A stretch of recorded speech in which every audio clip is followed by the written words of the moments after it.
transparency from people when you have somebody openly attacking citizens and claiming to be a police officer, brandishing firearms on his Facebook page after having to fight so long to get them back because the government obviously sees an issue with this.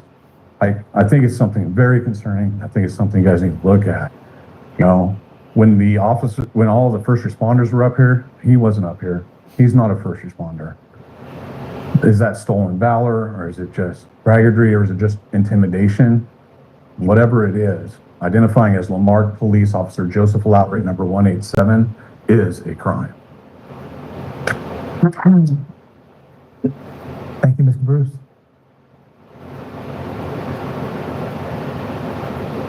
Robert Harvey. Yeah, first I'd like to say it is my First Amendment right to redress my grievances with my government, and I think it's disgusting that he walks out when he sees us about to speak. And I think the city attorney is trash too, because I just spoke to him about it before the meeting, and he won't recognize that it's a First Amendment right. He told me sue the city if you want, so I think you're trash for that. In the United States, we face a significant challenge with many lawyers who ignore constitutional law. Some of these individuals undermine our Constitution by engaging in practices that circumvent constitutional protections and at times inadvertently assist prosecutors in securing convictions against their own clients. I like to refer to these lawyers as whammies from the classic game show Press Your Luck. It is advisable to exercise caution and avoid these practitioners whenever possible. Here we go. It is Yvette. Stop it. A lot of people have reached out to me recently, and they're all saying the same thing. Joseph Lowry is a bully. He is harassing and threatening people online and posting people's addresses and sending people pictures of their homes, their vehicles, and their loved ones' homes and vehicles to intimidate and harass them. I believe what these people are saying is he has used these same tactics against me to try to intimidate and harass me. The city is aware of what's going on and hasn't done anything. The city needs to do something before something bad happens. I've always been open and honest about my past, unlike Councilman Lowry. I even admitted my past at the last city council meeting to the whole world while being live streamed.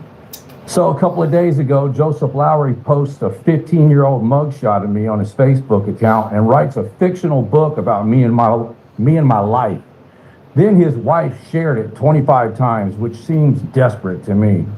Quite an imagination Joseph Lowry has. He definitely has a future in writing fictional books after his political career is over, which should be over real soon.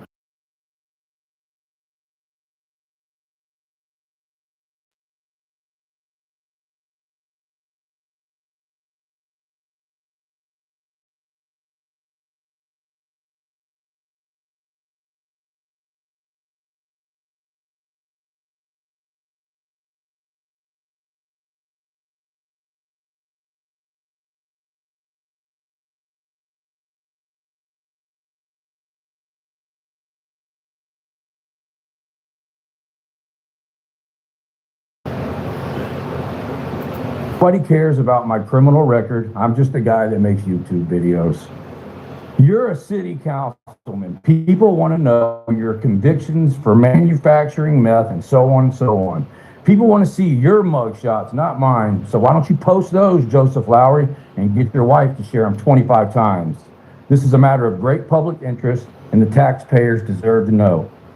Also, in Joseph Lowry's fictional book that he wrote on Facebook the other day, he alleges that he's been receiving death threats, and he says he believes they're coming from me and my friends. I don't think anyone believes Mr. Lowry, and I've proven numerous times he's a liar, and I think the community already knows he's a liar before I proved it.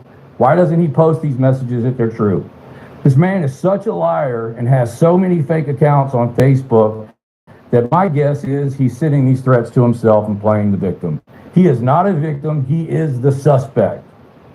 I did do a public records request today requesting these alleged threats and all of his emails using specific keywords that he is known to use when harassing me and others online. So stay tuned for that.